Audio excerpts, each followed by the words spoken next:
ಕರಾವಳಿ ನ್ಯೂಸ್ ನೆಟ್ವರ್ಕ್ಗೆ ಸ್ವಾಗತ. ವಸ್ಸಲಾತು ವಸ್ಸಲಾಮು ಅಲಾ ರಸೂಲಿಲ್ಲಾ ವ ಅಲಾ ಆಲಿಹಿ ವ ಸಹಬಿಹಿ ವ ಮವಾಲಾ. शहनशीं पर बराजमान असातिज़ा इकराम और नायब सदर मुदर्रिस और तमाम असातिज़ा, मुझे इस मौके पर दावत दी गई है लैंग्वेज जो एकेडमी बन रही है यहाँ पर, उसके सिलसिले में। देखिए, ज़ुबान की बड़ी अपनी अहमियत है, ज़ुबान की अपनी बड़ी अहमियत है, भाषाओं की अपनी बड़ी अहमियत है। हर भाषा, हर ज़ुबान गोया एक बर्तन है, एक ज़र्फ़ है। हर भाषा, हर ज़ुबान एक ज़र्फ़ है, और जो थॉट हम पेश करते हैं, जो थॉट और जो फ़िक्र हम पेश करते हैं, उसकी अपनी अहमियत नहीं होती, बर्तन की बड़ी अहमियत होती है। बर्तन अगर अच्छे बर्तन में, बकौल अल्लामा इब्न खल्दून के, अगर एक पानी का प्याला है, सिंपली पानी का प्याला है, उस प्याले में आप पानी देकर पेश करेंगे, मिट्टी का प्याला, पानी है, वो है तो उसमें जो चीज़ दाखिल की गई वो पानी है, लेकिन मिट्टी का प्याला है, उतनी उसकी अहमियत नहीं होती, उसका उतना मकाम नहीं होता। लेकिन अगर आप पेश कर रहे हैं पानी एक अच्छे गिलास में, बेहतरीन गिलास में पानी पेश कर रहे हैं, तो मेहमान की आवभगत और इज़्ज़त और होगी, मेहमान और खुश होगा कि उसका इस्तकबाल या उसका स्वागत किया गया बेहतरीन अंदाज में। पानी वही है, एक पानी पेश किया गया मिट्टी के प्याले में और एक पानी पेश किया गया बेहतरीन कांच के बर्तन में, कांच के प्याले में, कांच के गिलास, खूबसूरत गिलास में। तो यही हाल है लैंग्वेज का और थॉट का और फिक्र का। लैंग्वेज क्या है? बर्तन है, ज़र्फ़, और थॉट क्या है? पानी है। फिक्र क्या है? पानी है जो उसमें पेश किया जा रहा है। ज़रा गौर तलब बात है, ज़रा डीप बात है, ज़रा गौर, हमारे बच्चे समझ जाएंगे।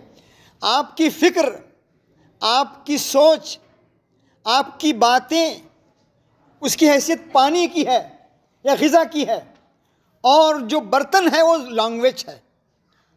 तो यही हाल है। बाज़ दफ़ा होता ये है, जो थॉट पेश किया जाता है, जो फ़िक्र पेश की जाती है, वो फ़िक्र उतनी गहरी और डीप नहीं होती,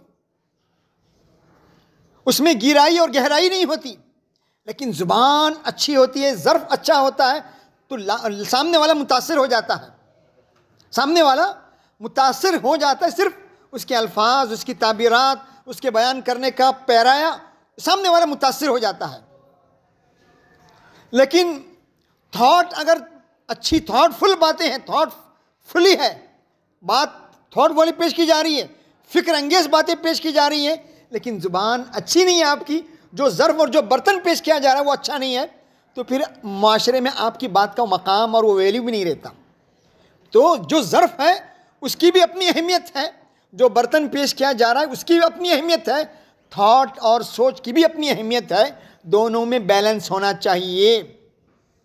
ये जो इदारा यहाँ कायम हो रहा है माशाअल्लाह, अंजुमन हामी मुस्लिमीन में, हाई स्कूल के ज़रिए से तीनों लैंग्वेज की, उर्दू, कन्नड़ा और इंग्लिश, ये तीनों ज़ुबानें आप पढ़िए, मेहनत कीजिए, अल्फाज का ज़ख़ीरा अपने पास रखिए, आप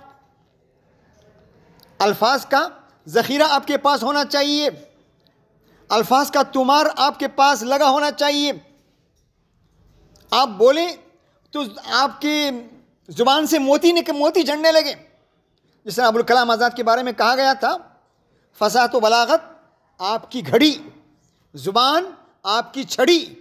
तो अल्फाज का ज़ख़ीरा, ताबीरात का ज़ख़ीरा, इस पर भी ये एकेडमी, ये इदारा कायम करने का मकसद ये है कि हमारे बच्चों के अंदर शौक़ पैदा हो जाए, ज़ौक़ पैदा हो जाए पढ़ने का, ज़ुबान में और लैंग्वेज में महारत पैदा करने का। आजकल लोग, आदमी लैंग्वेज को हक़ीर समझता है, लैंग्वेज बहुत अहम चीज़ है। याद रखिए, सोच और फ़िक्र आम लोगों के पास भी है। एक बेचारा माली है, बागबान है, रिक्शा ड्राइवर है, कोई भी सोच उनके पास भी होती है, वो भी तबसरा करते हैं, लेकिन क्या है फ़र्क, क्या उनमें और हम में? हमारे पास ज़ुबान है, सलीक़ा है, बात को हम अच्छे ज़र्फ़ में हम पेश करते हैं सामने वाले के, तो उसका मकाम बढ़ जाता है। बाद दफ़ा आमी लोग भी अच्छी बातें कहते हैं, लेकिन उनके पास ज़ुबान नहीं होती। तो हमारी और उनकी बातों में फ़र्क यही है, हमारी और उनकी ज़ुबानों में फ़र्क यही है। तो हमारी अल्फाज में एडवांस अल्फाज इस्तेमाल करें, एडवांस चीज़ें इस्तेमाल करें, वरना वो हमारी और उनकी बातों में कोई फ़र्क, तलबा की और आम लोगों की बातों में कोई फ़र्क नहीं रहेगा। तो ये इदारा कायम करने का, लैंग्वेज का मकसद ही यही है कि आपके पास अल्फाज का ज़ख़ीरा होना चाहिए। आपको एक वाक़या सुनाता हूँ मैं। कुछ चीज़ें अगरचे हमें मुताले में बहुत सी चीज़ें आती हैं, फ़ायदा होता है उससे, बास चीज़ें हमें सुननी पड़ती, बहुत अच्छी चीज़ें होती हैं, उससे इस्तेफ़ादा करने की ज़रूरत है। मैं एक इंटरव्यू पढ़ रहा था, देखिए बेटा, मैं एक इंटरव्यू पढ़ रहा था अखबार में, एक अदाकार और एक अदाकारा, दोनों का एक इंटरव्यू एक अखबार में शाया हुआ। तो उसमें हमको क्या लेना है आप गौर कीजिए, अख्ज़ कीजिए। इंटरव्यू लेने वाला अदाकार से पूछता है, हीरो से पूछता है, आपने फ़लाँ में, आपकी फ़िल्में कन्नड़ा में हैं, तेलुगु में हैं, फ़लाँ में हैं, फ़लाँ में हैं, क्या आप सब ज़ुबान पे माहिर हैं? क्या हर ज़ुबान को पर आपकी महारत है? इतनी लैंग्वेजेस में है, बात चीज़ें इस्तेफ़ादा करने की होती हैं। वो कहता है, गौर कीजिए, वो कहता है मुझे जो फ़िल्म निकालनी है, जो ड्रामा मुझे पेश करना है, मैं वो रट्टा मार लेता हूँ। क्या कर लेता हूँ मैं? रट्टा मार लेता हूँ, रट लेता हूँ, रट के मुझे बहड़ हो जाता है। तेलुगु हो, कन्नड़ा हो, हिंदी हो। उसने कहा, तो औरत से पूछा गया, अदाकारा से पूछा, आप क्या करते हैं? देखिए एक औरत कितनी आगे रहती है मर्द से। वो कहती है, औरत कहती है, जिस लैंग्वेज में मुझे जो फिल्म बनानी है, मैं वो लैंग्वेज सीख लेती हूँ। देखा आपने, वो लैंग्वेज मैं सीख लेती हूँ और मुझे कुछ फ़र्क नहीं पड़ता, और ज़िंदगी भर वो मुझे काम आ जाती है। तो एक औरतें काम करने, आम फिल्मों में काम करने वाले और सीरियल में काम करने वाले, जब ज़ुबानों पर महारत, कई ज़ुबानों पर महारत कर सकते हैं, महारत हासिल कर सकते हैं, तो हमारे बच्चे, हमारे स्कूलों के बच्चे, कॉलेजेस के बच्चे क्या कई ज़ुबानों पर महारत हासिल नहीं कर सकते? बिल्कुल हासिल कर सकते हैं। आज भी हमने देखा कई लोगों को कई ज़ुबान पर महारत, कई 10 ज़ुबानों पर, 15 ज़ुबानों पर, 20 ज़ुबानों पर। डॉक्टर हमीदुल्लाह के बारे में आता है, कई ज़ुबानों पर, 20-25 ज़ुबानों पर महारत, 20-25 ज़ुबानों पर महारत। तहा हुसैन एक बड़ा माहिर आदमी, नाबीना, आंखें ही नहीं उसकी, दोनों आंखों से महरूम। देखा आपने, घर में दीन का माहौल, हाफिज़ कुरान, घर में दीन का माहौल, औरात वज़ाइफ का माहौल, बड़ा दीनी घराना। लेकिन जब बहुत ज़हीन लड़का था, अब उसकी ज़हानत देखकर यूरोप के जो प्रोफेसर आते थे, फ्रांस से और जर्मन से जो प्रोफेसर आते थे, उन्होंने उस पर डोरे डाल दिए और कहा इनको लेकर जाना है, इनको बड़ा बनाना है, और इनको अपनी सोच अप्रोच की ज़रूरत है, इसके अंदर अपनी सोच और फिक्र को दाखिल करने की ज़रूरत है, ये सोचा उन्होंने। अगरचे बाद में आखिर में उसने तौबा भी की, उसने मरने से पहले उससे वो नुकसान भी हुआ, उसकी किताबों से, तहरीरों से बहुत नुकसान भी हुआ। कितनी ज़ुबानों पर महारत देखिए। सुरियानी में उसने PhD की, देखिए आप, सुरियानी में PhD की, इब्रानी लैंग्वेज में PhD की, इब्रानी ज़ुबान में PhD की, अंग्रेज़ी ज़ुबान में PhD की, फ्रेंच लैंग्वेज में PhD की। गौर कीजिए आप, 8 ज़ुबानों पर PhD करने वाला। तो आप बच्चे हैं, आपका जहन बहुत जल्दी कवर कर लेता है, अख्ज़ कर लेता है बातों को। तो ये इदारा कायम करने का मकसद ही यही है।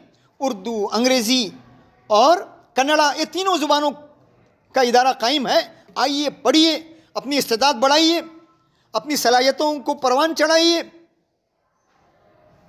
अपनी लैंग्वेज को इस इदारे की शान पर चढ़ाइए और तेज़ कीजिए अपनी ज़ुबान को। अल्फाज का ज़ख़ीरा, ताबीरात का ज़ख़ीरा आपके पास होना चाहिए। और लैंग्वेज के सिलसिले में याद रखिए, आप आपस में बातें करते, जितने आप बातें करेंगे, बच्चा क्या करता है, छोटा बच्चा, वो अल्फाज रटता है कि अल्फाज रटता नहीं है, वो बातें सुनता है। सुनने की कोशिश कीजिए, यहाँ आइए, आप बातें कीजिए, उर्दू में, कन्नड़ा में, अंग्रेज़ी में बातें करते रहिए। छोटा बच्चा किस तरह बातें सीखता है, बगैर ग्रामर के। मैं कहता हूँ ये ग्रामर सबसे बड़ी रुकावट है। मैं कहता हूँ लैंग्वेज के सिलसिले में ग्रामर सबसे बड़ी रुकावट है। हमारे अपने, मैंने बाज़ लोगों को देखा नहू और सर्फ में माहिर, ग्रामर में माहिर, अथॉरिटी माने जाने वाले, मर्जा की हैसियत रखने वाले लोग उनके पास जाते थे।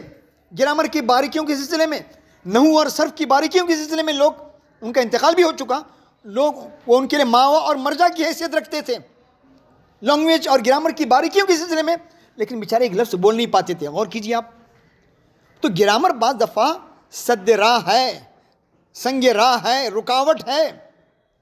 तो आप आपस में बातें कीजिए, इस एकेडमी, इसमें, इस इदारे में आइए, पढ़ते रहिए, कुछ ना कुछ मुताला करते रहिए, पढ़ते रहिए, एक दूसरे को अल्फाज सुनाइए। इससे आपके अंदर यानी आपकी सलाहियत बढ़ेगी, आपकी इस्तेदाद बढ़ेगी। तीनों लैंग्वेज, और याद रखिए एक ज़ुबान की बोली दूसरी ज़ुबान की गाली होती है, एक ज़ुबान की बोली दूसरी ज़ुबान की यानी गाली होती है। बहुत सी ज़ुबानें सीखने का फ़ायदा ये होता है, आदमी समझ जाता है। आज कहीं जा रहे हैं आप, आपको हमारे भटकल में एक वाक़या हुआ, यूपी का एक आदमी आया, बाल बनवाने के लिए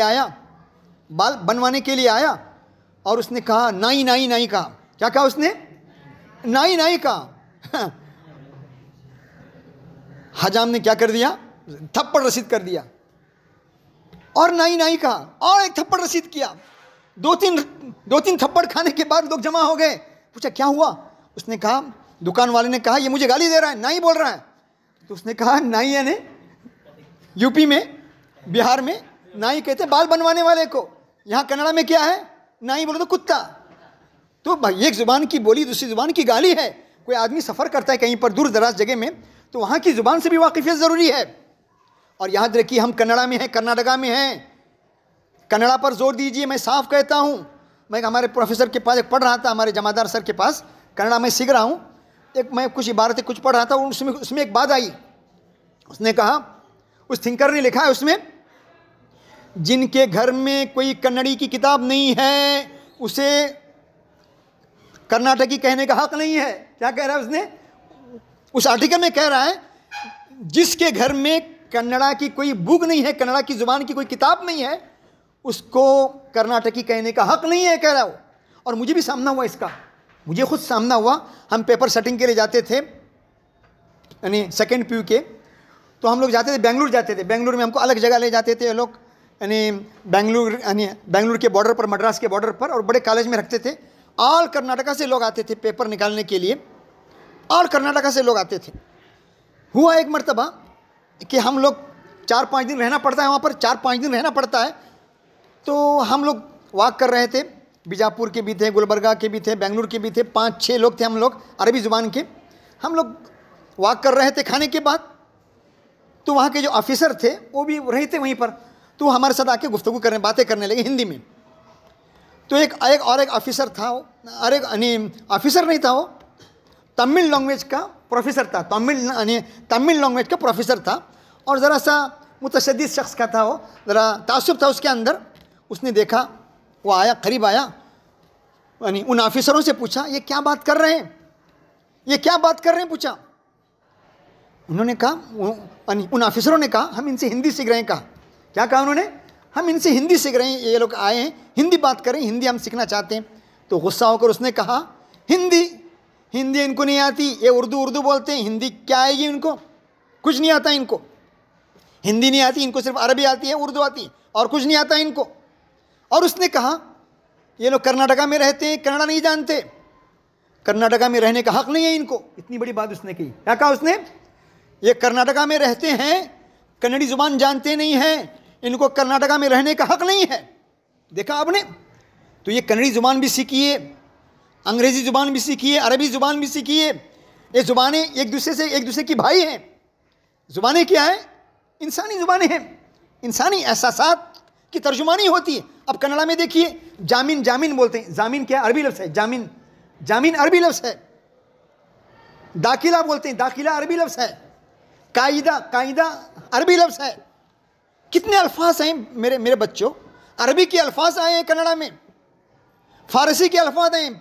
पादे बोलते हैं, नहीं कहाँ से आया? फ़ारसी से आया। तो फ़ारसी, ये ज़ुबानें भाई हैं, भाई बहन हैं, एक दूसरे से इस्तिफ़ादा करती रहती हैं। और आज तो क्या होता है, मुख्तलिफ़ ज़ुबानें एक दूसरे से इस्तिफ़ादा करती हैं, तो आप कन्नड़ा में महारत पैदा कीजिए, उर्दू में महारत पैदा कीजिए, अंग्रेज़ी में महारत पैदा कीजिए, और ये ज़ुबानें आपके पास होंगी तो जहाँ भी जाएंगे आप कामयाब होंगे। जहाँ भी जाएंगे आप अपनी फ़िक्र, अपनी सोच को बेहतरीन अंदाज में लोगों के सामने पेश करेंगे। सामने वाला आपसे मुतासिर हुए बगैर न रह सकेगा, आपका गर्विदा हो जाएगा, आपकी बातों से मुतासिर हो जाएगा। ये लैंग्वेज आपके पास जब तक नहीं है, ये लैंग्वेज का ज़र्फ़ और ये बर्तन नहीं है, तो फिर आप किसी काम के नहीं होंगे। सिर्फ आपकी बातें भी वही होंगी जो आम आदमी जो थॉट पेश करता है वही होगी। तो मेरे अजीज़ों, मैं आपका ज़्यादा वक्त नहीं लूँगा। मैं इस मौके पर हमारे अंजुमन के ज़िम्मेदारान का और हमारे यहाँ के असातिज़ा का, हमारे यानी अंजुमन हाई स्कूल के असातिज़ा का और यानी मौलाना अब्दुल हफीज़ साहब का और यहाँ के प्रिंसिपल और ज़िम्मेदारों का भी मैं मशकूर हूँ कि उन्होंने मुझे दावत दी और लैंग्वेज के सिलसिले में। बिस्मिल्लाहिर्रहमानिर्रहीम, अल्हम्दुलिल्लाहि रब्बिल आलमीन, अस्सलातु वस्सलामु अला सय्यिदिल मुरसलीन। आज हमारे लिए बहुत ही मुसर्रत की बात है कि Islamia Anglo Urdu high school में लैंग्वेज क्लब के इन साल के इफ्तिताही मौके पर हज़रत मौलाना जाफ़र फ़क़ी भाव नदवी दामद बरकातुहुम लेक्चरर अंजुमन BBA कॉलेज शिरकत कर रहे हैं।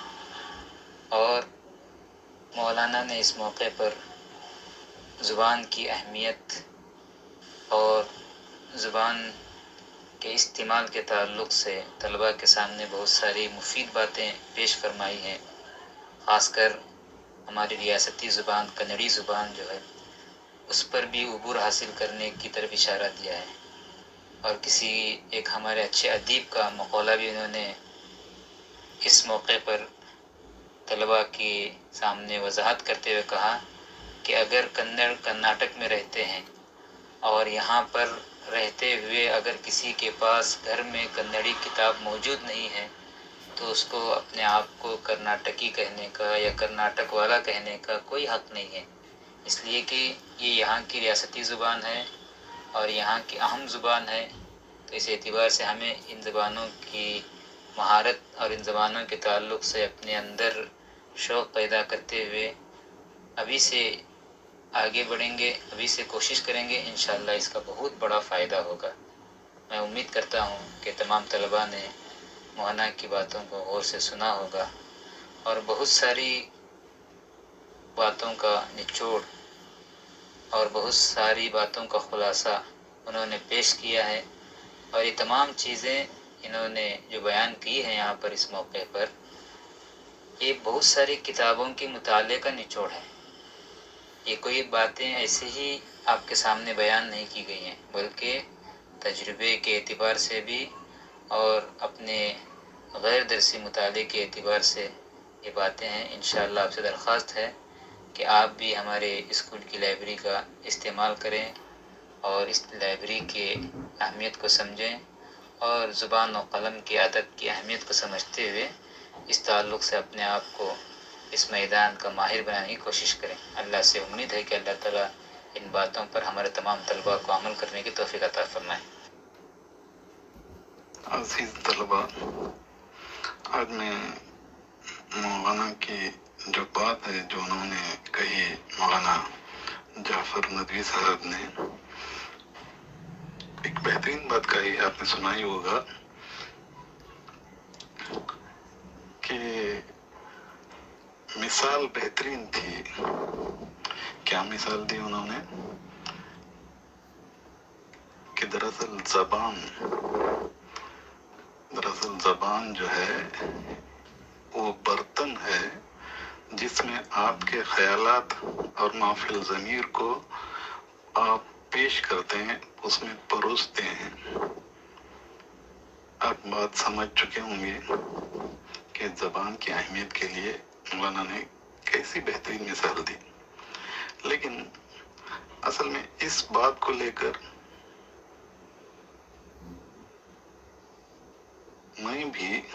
मेरे दिमाग में भी एक बात आ रही है। आप मौलाना अबुल कलाम आज़ाद को जानते हैं, उन्होंने उनकी हिस्ट्री पढ़ी है आपने, उनके ख्यालात पढ़े हैं, सुना भी होगा। आप जानते होंगे कि ये मौलाना अबुल कलाम आज़ाद असल में मक्के की पैदाइश है उनकी, मक्के में पैदा हुए। उनके वालिद चूँकि आलिम थे, मौलवी खैरुद्दीन, तो उन्होंने उनको ज़ाहिर है कि मुँह पर अरबी पढ़ाई पहले, फिर उसके बाद घर का माहौल उर्दू के लिए साजगार था, उर्दू पढ़ी, जो अपने महफिल ज़मीर को पेश करने के लिए काफ़ी थी। लेकिन वो जब कलकत्ता वापस आए, अपने वतन वापस आए, तो उन्होंने एक और काम किया जिस पर मौलाना ने खुसूसी तवज्जो दिलाई है आपकी, याद रखो। जैसे मौलाना ने कहा कि कन्नड़ा ज़बान अगर नहीं जानते तो फिर कर्नाटक में रहने का कोई हक नहीं। उन्होंने वाक़ये के साथ आपके सामने जो इसकी अहमियत बयान की, यानी इलाकाई ज़बान जहाँ हम रहते हैं वो भी अहमियत रखती है। तो इसके लिए मौलाना अबुल कलाम आज़ाद ने क्या किया था, उन्होंने सबसे पहले बंगाली सीखी। वो बंगाली के भी बहुत माहिर थे, यानी ज़बान उनको बेहतरीन आती थी। इसके अलावा उन्होंने अंग्रेज़ी सीखी, यानी जैसा मौका हो अपने महफिल ज़मीर को बेहतरीन तरीके से अपनी पसंद की और सामीन की पसंद की ज़बान में उसको अपने ख्यालात को लोगों तक पहुंचा सकें। इसलिए उन्होंने अपनी इलाकाई ज़बान भी सीखी, अंग्रेज़ी भी सीखी, और उर्दू और अरबी की तो माहिर थी ही वो। तो इसलिए मौलाना ने जो कहा कि इलाकाई ज़बान भी चाहिए, उस पर मैंने सिर्फ जो है वो एक मिसाल पेश की है। तो लिहाजा मैं उम्मीद करता हूँ कि मौलाना जाफ़र नदवी साहब की बातों को आपने गौर से सुना है और उस पर जो है वो अमल करने की कोशिश करेंगे।